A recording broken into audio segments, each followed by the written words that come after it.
Yes, students, I have come with a new module, Discharge of Contract Part 2. Now, what do you mean by discharge of contract? Discharge of contract is completing the responsibility by the parties entered into the contract. So, whatever, sometimes by fulfilling the responsibilities, they will come to a discharge of contract. Sometimes it will be other things. So, this is the point what we are going to explain in this module, discharge by impossibility of performance. The parties entered into contract are not possible to do the contract, whatever they have entered, due to impossibility. Whatever they have agreed, they are not able to fulfill. It can be some legal action, it can be some government rules, anything. So it's becoming impossible. It may be destruction of the subject matter, destruction of the ultimate purpose of the object, anything it can be. So section 56 of the Indian Contract Act 1872 states that an agreement to do an act impossible in itself is void. If you are entering into, if the parties knew that they are entering into a contract which they are not able to do. See, for example, I have not learned mathematics after 10th standard. If I'll enter into a contract saying that I can write a book on mathematics, at the time of entering into contract itself, I know that it's impossible. I cannot do that. With that object, if I'll enter into a contract, the contract is void. Sometimes, due to change of circumstances, the contract becomes impossible. Say, for example, if I enter into a contract to write any book on commerce related subjects, I will be able to do that. Imagine I entered into a contract. At the time of entering into contract, I knew that I can do that. Whereas if I'm sick for some time, I may not be able to complete that on time. So that is, later the events have changed. That is why I'm not able to complete the contract. This is called the supervening impossibility. Circumstances change beyond the control of the parties entered into contract, then we are not able to perform the contract. So this is known as doctrine of supervening impossibility. Now, types of impossibility of performance we can divide into two. One is pre-contractual or initial impossibility. That meaning at the time of entering into contract itself, we know that we are not able to fulfill. Second is post-contractual or supervening impossibility. That meaning after entering into contract, some circumstances changed and we are not able to complete the contract. Now we are going to explain in detail pre-contractual impossibility. So a contract to do an impossible act in itself is void. Say for example, impossibility may be known to parties and unknown to parties. Say for example, now ISRO is trying to take the satellite to the sun. They have already launched in the moon. Now they are trying to do it in the sun. But if other than ISRO, if somebody is entering into contract saying that we can send the satellite to sun, it will be impossible. Ordinary people cannot do that. So this is the pre-contractual impossibility. Now pre-contractual impossibility known to parties. That is absolute impossibility. Other example if I'll give, only magicians can discover the treasure by magic. They can show that. So here, if an ordinary person will say that I can invent treasure by magic, it is not possible. We have not learned the techniques of magic. So it's not possible. It's known to parties at the time of entering into contract itself. Or if I give life to a dead body, it is not possible. Then unknown to parties. Parties are not aware of the impossibility. So this, you have to remember that when at the time of entering into contract, the parties are sure that they are able to complete. If the object is lawful, the consideration is lawful, everything. But parties are not aware of that, what will be the future, in future events, how they will turn out, how the events will turn out to be. So here imagine two people entered into a contract to sell a cow. So before the date of the contract, the cow died due to some illness. So that meaning when they entered into contract, it was a perfect contract. They were able to fulfill if the cow was alive. But before the date of the contract, the cow died due to illness. So this is unknown to parties. Pre-contractual impossibility but unknown to parties. So pre-contractual impossibility, known to parties are there, unknown to parties are there.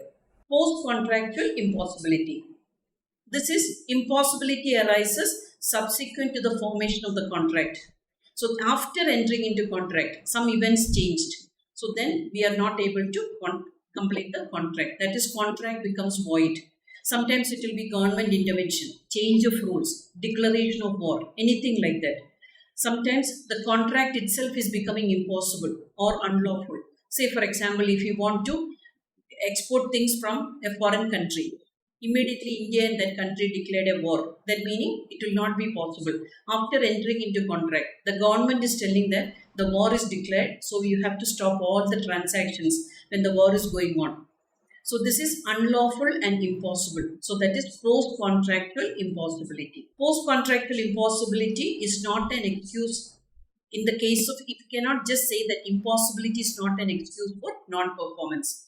If something is entered into contract, see, you have how the validity of the contract is checked in the court is that they will check the circumstances, whether it is within the control of the parties or it is beyond the control of the parties. Based on that only they will take a decision. So if circumstances are beyond the control of the parties, then the parties are discharged from performing the contract.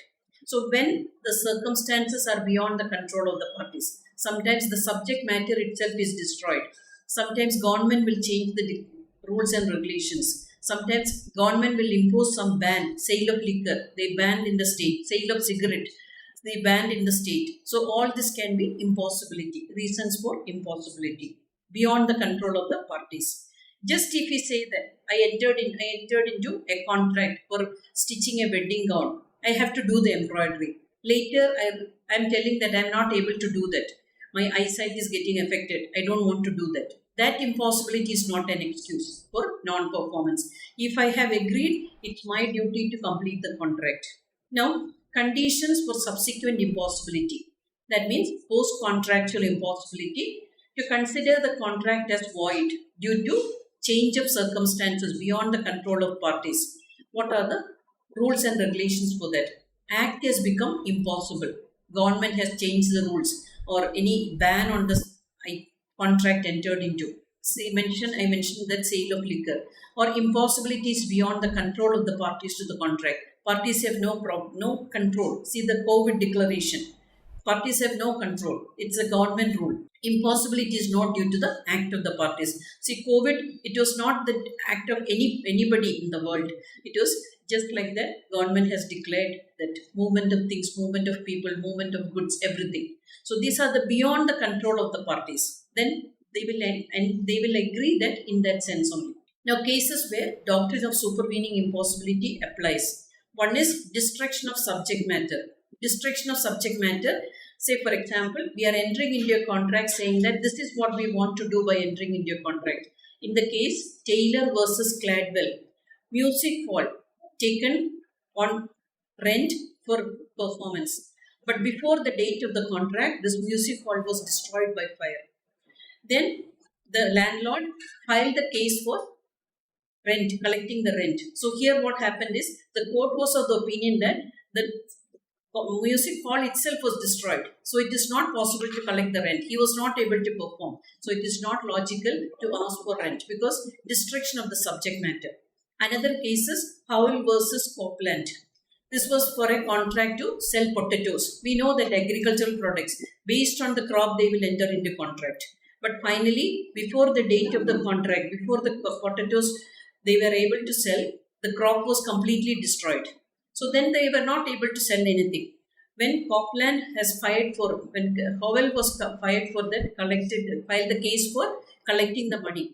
So the court decided that there was the potatoes was the product entered into contract. That itself was destroyed. Then where he will get the money for that. So that contract is impossible due to destruction of subject matter. Next is failure of ultimate purpose or non-existence of a particular state of things. See here also, see when you decide or when you are booking a ticket for something, your ultimate purpose you can mention. See, for example, if that purpose is not fulfilled, that meaning the contract is impossible due to the failure of ultimate purpose or non-existence of a particular state of things. If it's a travel ban, it's a particular state of thing. If it's due to natural calamities or it's due to civil disturbance, then government is imposing a travel ban for any state or any country, then it is non-existence of a particular state of thing. Similarly, failure of ultimate purpose. When you are entering into a contract, you can mention that this is the ultimate purpose I am entering into a contract. In this case, Krell versus Henry. Krell, book a room in the hotel for watching the coronation process of King Edward VII. But the event was cancelled due to King's illness. So Krell filed the case for recovery of rent. Henry booked the room for watching this coronation process, and Krell was the hotel owner. So Henry was not able to watch the coronation process because King's coronation process itself is cancelled because of his illness. But Krell filed the case against Henry for recollecting the rent.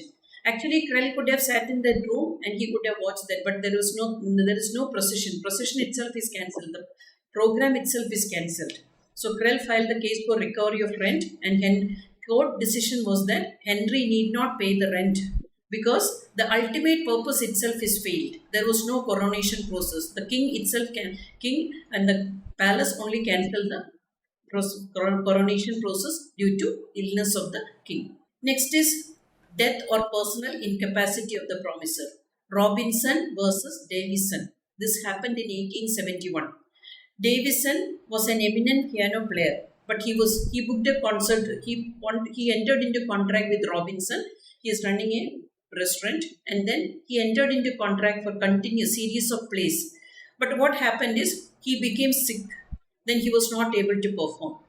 So here the condition was that Davison is not able to perform because his personal incapacity. He was sick. So when Robinson filed a case against Davison, the verdict was contract is discharged due to impossibility. When a person is sick, he cannot perform. Even if he will perform, it will be not up to the standard. So this case happened in 1871, but now we are in 2023. Still we are learning with all the importance. Now, change of law or stepping in of a person with statutory authority. I have already mentioned sometimes state will or central government or state government will change. It can be government rules or GST rules, or it will be travel restrictions, or it can be anything due to election. Some code of conduct will come. All of a sudden they will declare some by-election. So code of conduct will come. There will be certain restrictions. Then always we have to remember that if it's change of law or stepping in of a person with statutory authority, if it's an educational institution, the authorities can change the rules and regulations. Maybe it's related to dress code or anything like that, examination pattern, working hours, anything like that, they can take a decision. So change of law or stepping in of a person with statutory authority, the contract will become impossible. Now, outbreak of war. When two countries are they are doing the war, that is Russia and Ukraine. Now the war is going on. That meaning all the people living in both the countries will get the intimation from the government that now you cannot interact each other, Russia and Ukraine, till the war is going on. Now they will get a permission from their respective governments. When the war is stopped, then they will give the permission to the people. So till then, all the contracts they entered into will come to a standstill. Only they will get the declaration from government, they will be able to do that. Now, cases not covered by supervening impossibility. So that is, some cases you can say that supervening impossibility is not covered by difficulty of performance. See, difficulty of performance, some cases in COVID-19 also, see, some restaurants were open, online transactions were possible. See, some medical shops were impossible. See, if entered into a contract for sale of medicine, it is possible because government was allowing that. Hospitals were functioning. So there they cannot say that due to COVID we are not entering into contract. It will not be covered by supervening impossibility. They will see that all the possible ways of completing the contract. Second is commercial impossibility. Increase in the price of raw materials. Imagine if there was a prediction that onion prices are going to go up just like tomato prices. So there was a ban on import. So here we have to remember that if a person entered into a contract for supplying onion, he cannot complete whatever he has agreed, he has to complete the contract.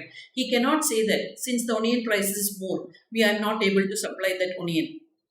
That will not cover under impossibility of performance, because whatever he has entered into, he has to think about all these consequences. Sometimes prices will go up, sometimes prices will be down. So that is, commercial impossibility will not be covered under supervening impossibility. Next is impossibility due to default of the third person.